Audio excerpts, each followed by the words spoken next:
હાલો જયંતિભાઈ, તે પેલા અભરામ બીજલને બહુ સેવ્યો.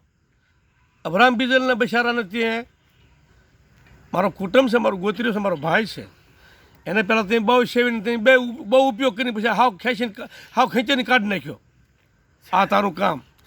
બીજું ઝીણા ઝવેરને બહુ ફૂલાઈને બહુ ત્યાં સૂસી લીધો, બહુ ખેંચી લીધો અને બહુ ત્યાં એનો ઉપયોગ કરી લીધો. અને ઝીણા ઝવેરની માને ત્યાં શોધી નાખી. એ તું ઝીણા ઝવેરનો તું દુશ્મન. તેથી 8દી તારી સામે ધીંગાણું રહ્યું અને નાચમાં મારે ઝીણા ઝવેરને લેવો પડ્યો. દીકરા, બીજું કાંઈ નહીં. પણ ઝીણા ઝવેર તો બિચારો એક નભરાજી માણસ છે. પણ જયંતિ બસુ, એ ઝીણા ઝવેરને સડાવનાર તું, તારી મારો પાવૈયો શોધું. એ ઝીણા ઝવેરને સડાવીને તું એને ગુલામ બનાવ્યો હોય તે, સમાજની મારે ઝુકાવ્યો તે, એ ઝીણા ઝવેર હગાઈની માથે કાળું કરમ અને મહાન કરમ કર્યું તે.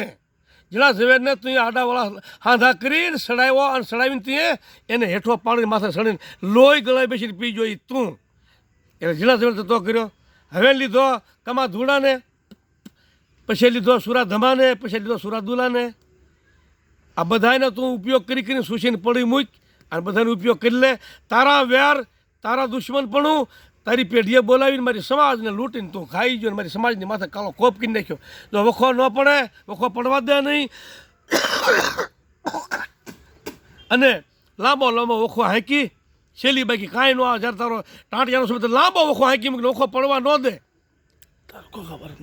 અને બધાને ઉપયોગ કરીને તું સૂસીને પડી મૂક્યા અને બધાને કાઢી નાખ્યા. મારી સમાજ સાંભળજો. આ જયંતિ બસુનું કીધું કરવું કે ના કરવું, એની વાતે સડવું કે ના સડવું. તો હગાને ન છોડે, ગોત્રે ન છોડે, પોતાની બેન વાવડીવાળા ન છોડી હોય, પોતાના ભાઈ શામલા ન છોડ્યો ને દેવસા લખાવીને તો હગાઈની માથે શામલા માથે ન કરવાની કર્યું. હાથ વરા નાચમાં રખડાવ્યા હોય. જયંતિ બસુ, તું વેર વાળવાના વખા ભેગા કરી.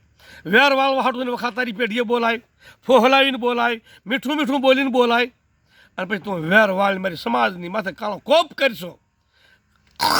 તારી પેઢી રાખી, તારી પેઢી રાખી. મારી સમાજ તો બહુ ભોળીને બહુ પણ બિચારી અજ્ઞાની છે. મારી સમાજને કાંઈ કહેતી નથી. એની માથે તું જેટલું ભયંકર જબરજસ્ત તું એનો ઉપયોગ કરશો અને રૂપિયા ખાશો, રૂપિયા પણ લેશો. અને રૂપિયા ભાડ હરામ ફફડતા હોય, કાળજા જેના ફફડતા રૂપિયા લઈને તું ખાશો અને દુશ્મનપણું વાળશો. હિજડા પાવિયા તારામાં તેવડ હોય, સામે લડી લે. પણ તું મારી સમાજ માથે આવું કરમ કરી અને મીઠું બોલી અને વેર વાળીને વખા પાડવા માટે તારી પેઢીને તારા ઘરે બોલાવીશો. હિજડા બાયડીને ધાવ્યો હોય એ માણા પેઢી માથે હાલે. બાયડીને છોદ્યો હોય ને બાયડીને ધાવીને પાછો એ બાયડીને ધાવવું ને પાછો ભૂવો થવું એ હાલે. હે હિજડા, તારા ભાઈઓ હારા છે, ગાંડા છે, તે તને ધૂણવા દે ને તને પેઢીમાં તને પેઢીને ઓઠો ઊભો રહી અને રોટલીને બોટલી અપાય. ઓ હિજડા, બીજું હવે તારી મારી પાસે બી છે જબરું. શું બી? કે જયંતિ બસુ જયંતિ ફલજીની પેઢીએ ધોળા ઘનશ્યામ ફલજીની પેઢીએ જતા ત્યાં એમ કીધું મારો તહાળીનો વ્યવહાર કરવો. તો ના, તહાળી વ્યવહાર ઘનશ્યામ ફલજી એમ કીધું ભાઈ મારી દેવી જમે ત્યારે મારી દેવીને પૂછી લઉં. તો ના, વિહળીને પૂછ્યું જયંતિ બસુ અરે મારે તહાળી હું કરું.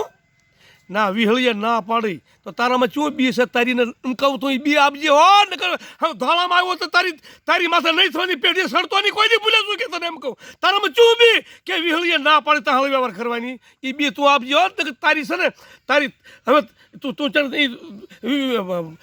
ધોળા તું પેઢીમાં ધોળા તું દેવીના જગ્યામાં તું ચાર કાઢ, તને પછી કહું. એ બી આપ્યા પેલા પેઢી સડતો નહીં. હિજડા પાવિયા નબળા પાપી અને તારામાં જબરું બી છે. એ વિહળી તહાળી વ્યવહાર કરો ના પાડેલી કે નહીં પાડેલી? શું તારામાં બી ના પાડી તહાળી વ્યવહાર કરવાની? શું તારામાં બી છે? તું બી આપી. બી આપ્યા પછી હમ ધોળાની પેઢીમાં સડજે. નગર મારી વિહળીના ભણામાં સડતો નહીં. તે બહુ દેવીઓ નોખ્યું પાડી, તું બહુ ગોત્રિયા નોખા પાડ્યા, તે બહુ ભાઈઓમાં ભાગલા પાડ્યા. તો તારો પાડો એનો પણ વિહળીએ ખાધો, ખબર ને? અને વિહળીએ પૂછ્યું કે મારે એને જયંતિ બસુ અરે હું તહાળી વ્યવહાર કરું. વિહળીએ ના પાડી. શું તારામાં બી છે? બી આપજો. બી આપજે. તારી ડાયપણની માને સોઈ દી ગયો હું હાથો કર.